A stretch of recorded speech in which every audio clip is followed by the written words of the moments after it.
për këtë inkuadrim të drejt për drejt në emisionin Kampionët. Para pak çastës kishim në lidhje të drejt për drejt Gjercnuzin, i cili më akuzoi për një lajm që ne kam publikuar gjatë ditës djeshme ose disa ditë më herët, ku ka kuptuar një lajm sipas burimeve të mia të konfirmuara, besueshëm të konfirmuara, që Gjercnuza është dënuar, derisa ai ju akuzoi juve edhe për një sjellje të dhënshme karshi tij dhe atë se çfarë ka ndodhur në ndeshjen që u zhvillua në mision ndërmjet Cilanit dhe Dugazhinit. Cili është situata sipas jush? Përshëndetje Lorek, për ty dhe gjithë të pranishmit në studio. Fillimisht kërkoj ndjes që duhet me u kyç edhe me diskutu për një situatë të tillë e cila më së paku i kontribon futbollit Kosovës. Mirë po është mirë, sikurse ne, klubet, ashtu edhe zyrtarët e ndeshjes, përfshirë edhe gjyqtarët, vedisohen që mos të japin kampionatit kaje të kundërt dhe të mundohen që mbarvajtjen e garave ta bëjnë në mënyrën sa më të mirë të mundshme. Atëherë unë edhe një herë ju kërkoj falje që duhet më kyç me bisedu për tema të tilla, mirë po nga ajo se çfarë e dëgjova paraprakisht ka krejtësisht disa të pavarteta dhe është mirë me ditë gjithë opinioni sportiv. Se e përket çështjes së referimit, Gjilani nuk është ankuar për mënyrën e ndarjes drejtësisë, edhe pse kemi pretendimet tona për një karton të dytë të verë të Beser Isenit, i cili është dashur që të preshtë nga luaja në minutën 75 dhe këtë besoj e din gjithë ata cilët e kanë përcjell ndeshjen. Mirë po përveç kësaj, situata ka qenë tensionuar qysh para ndeshjes, kur gjyqtari Gjercnuza me të arritur stabilin. Më falni, vazhdo. Situata është tensionuar para fillimit të ndeshjes, kur gjyqtari Gjercnuza ka kërkuar me ngulm që të bisedojë me drejtuesit e Gjilanit se përse jeni ankuar për penalltin e pretenduar, cila nuk është dhënë në Lipjan në ndeshjen Prishtina Re Gjilani, dhe ai ka pasur në diskutimet tona tashpëra me njërin nga zyrtarët e tonë të klubit, gjë për cilën normalisht ne kemi pretendimet tona, gjyqtarët kanë pretendimet, arsyetimet, sqarimet e veta dhe kjo është krejtësisht e kuptueshme, mirë po kjo ka vazhduar në tërësi, madje njëri nga gjyqtarët e ndeshjes na ka paralajmëruar para ndeshjes, kujdes se sot Genci është nervoz dhe ta përfundojmë ndeshjen në mënyrë sa më të mundshme. Këtë mund ta konfirmoj edhe kapiteni i skuadrës Armen Thaçi, i cili është kërcënuar para ndeshjes, që në rast që nuk del në korridorin e ndeshjes brenda një minute do ta ndëshkoj direkt me karton të kuq. Madje ai e ka përdorur edhe emrin e vajzës së tij që do ta ndëshkoj me karton të kuq dhe për këtë e keni dëshmitar dhe kapiteni i skuadrës Armen Thaçi. Këto kërcënime nuk janë të nivelit një gjyqtarit si Gjercnuza, për cilin gëzojmë shumë respekt, edhe unë personalisht besoj se është njëri ndër gjyqtarët më të mirë në Kosovë, mirë po jashtë kësaj besoj që sjelljet e tij duhet të jenë më të matëra, sidomos në raport me zyrtarët e klubit dhe me futbollistët, sepse ofendimet të cilat u përmendën më herët gjatë studios kanë mundur që të vinë gjatë ndeshjes, mirë po e gjithë situata është tensionuar para fillimit ndeshjes dhe këtë është mirë ta di gjithë opinioni sportiv, ndërkohë që gjyqtari Gjercnuza është vënuar me ndihmësit e tij 5 deri në 7 minuta para fillimit ndeshjes sepse kanë pasur probleme kufje. Do të thotë ajo vonesa ka ndodhur prej gjyqtarëve ndeshjes dhe jo prej futbollistëve të klubit të Gjilanit.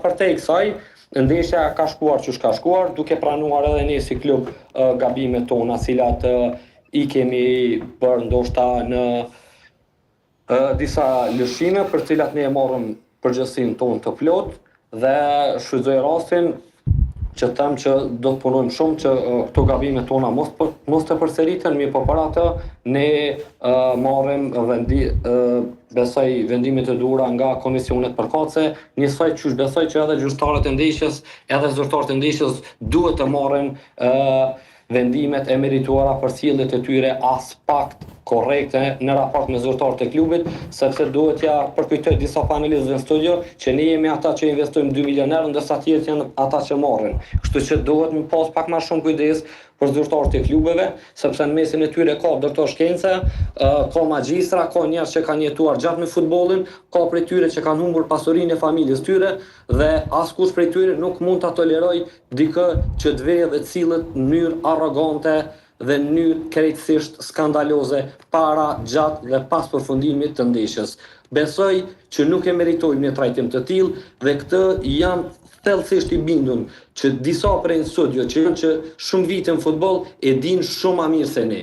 Prandaj po ju bëj thirrje që të gjithëve që të kemi kujdes, duke filluar nga ne klubet, zyrtarët e klubet, futbollistët, mirë po mos i përjashtoni dhe mos i mbroni zyrtarët e ndeshjeve, duke ditur edhe ju që jeni aty në studio se çfarë karakteri kanë. Tjetra, e konfirmoj që e kemi deklaratën të zyrtarëve policor, cilët e konfirmojnë ofendimet cilët i ka bërë gjyqtari Nuza pas përfundimit ndeshjes në raport me zyrtarët e klubit. Zotri Kasumi, unë nuk ja kam bërë që kërkoj nafyrjen nëse dikush prej tribunave ose dikush tjetër e ka ofenduar atë. Une dhe zyrtarët e tjerë dhe futbollistët e tjerë që punojmë ditë e natë për klubin, për futbollin e Kosovës, nuk ja kemi për borxh me na ofendu pse dikush tjetër e ka bënë gabim para prak. Këto ne ta dinë sonte dhe gjithmonë një herë e mirë gjithë njerëzit që i atakojnë zyrtarët e klubeve pa të drejtë. E pse? A ju jeni ndjerë të atakuar nga Ngecnuza apo? Pse kush nuk është i atakuar kur ta ofendon nënën dhe familjen. Okej. Apo në një pyetje me t'avo? Sepse më duket më përmene emrin. Po, zoti Kasumi. Sulemoni, shoku jam. Dëgjom, une Shka kom bisedur deri tash kom thonë në bazë kë 90 minutave ku e kom marrë vlerësimin dhe ku e di për shkakun se e kam dorëzu edhe protokollin edhe do të kontrollën se unë e kom pa që referimi ka qenë nivel. Kush po flet për referimin?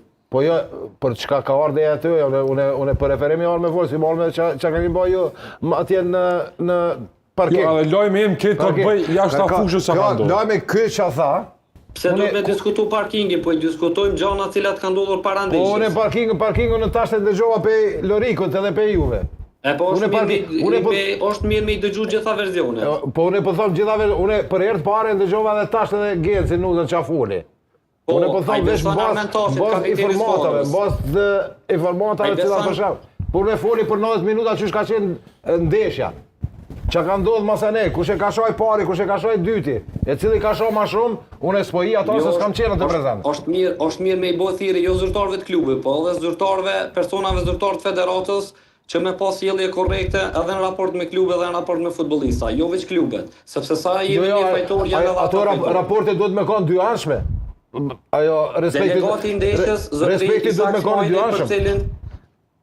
Delegati i ndeshjes, zotëri Saks Mali, për cilin kemi shumë respekt, është i informuar në dijeni dhe në përpikmëri për gjithë ngjarjen. Po ashtu, njësitet e NRSH-s, Policisë Kosovës, si dhe gjithë gjyqtarët e tjerë që kanë qenë prezent mund ta konfirmojnë një gjë të tillë. Edhe po e them publikisht, nëse ai nuk i ka kërcënuar lejtarët para ndeshjes, gjatë ndeshjes, unë kur në jetën time me futboll nuk mirna. Me i thon del në korridor për gjysmë minutë se ndeshkoj pasha qikën me kartun kuq, për mu personalisht është kërcënim. Qëse ka thonë edhe unë po pranoj po bidna që është shasisoj. Qëse ti ke ba para ndeshjes dhe mes ndeshjes, qëse ka thonë që të fjole, unë po thom që e ka gabim edhe ai. Bet një moment, ne kemi bërë një zëvendësim të detyrueshëm në pjesën e parë. Kemi larguar Mario Zebic nga loja për shkak që gjyqtari e ka kërcënuar në tunel që do ta ndeshkoj me karton të kuq. Foto tim pjesë 2 dhe do ta shoh se kush jam unë. Ne kemi marrë ankesat e pafundme ndaj nga futbollistët në lidhje me mënyrën se çysh ai u ka qasë gjatë gjithë ndeshjes. Nuk po flasim për vendimet, sepse përveç asaj ndërhyrje për cilën ne pretendojmë që është dash tipet kartoni i dytë i verdh dhe pastaj i kuqi, ne jemi të kënaqur me mënyrën se çysh ai e ka drejtuar ndeshjen, nuk e ka lënë me zhagi ndeshjen, ka dhënë minuta të dura shtesë, nuk e kemi asnjë ankesë. Po flasim për çështjen korrekte, po flasim për diçka, për një etik, për një normë profesionale që duhet me pas jo një gjyqtar i FIFA-s, po gjithë gjyqtarët e Kosovës, njësoj që duhet me pas gjithë zyrtarët e klubeve dhe gjithë klubet e Kosovës, pa përjashtu veten, pa përjashtu klubin në cilën unë punoj dhe në klubin në cilën unë e drejtoj. Përndryshe, shpresoj që kjo është hera jone e fundit që si klub përballim situata të tilla, mirë po është koha dhe momenti me ngrit zonën për situata të tilla, cilat kjo nuk është besoj hera e parë, sepse edhe futbollistë e Dugaxhinit para ndeshjes kam shkëmbyer fjalë me të, ngjete lepakin, nuk e filloi lojën, bën ato, bën e këto. A ka mundësi në mënyrë pak më edukative, djem, bën ato, bën e këton. Para meneje ti, njëri për gjyqtarëve ndeshjes vjen a thot, është nervoz pak, ju lutem keni kujdes. Na me pas kujdes për sjelljet e tina? Shumë pa lidhje po më duket këtu, shumë. Është e vërtet që keni bërë ankesë në federatë për sjelljet e do të Muzës. rekasume që dogot pa Jo, lidhje, seriozisht po më duket fjalë pa lidhje ato çfarë i ka thonë. Banale, domethënë, në atë aspektin negativ. S'më du me thonë banale, se banale mundet me kone cenet, më falë shpirë flishta. Po, kuptoj. Okej. Drilan, a mundi me konfirmu a keni bërë ankesë? A bën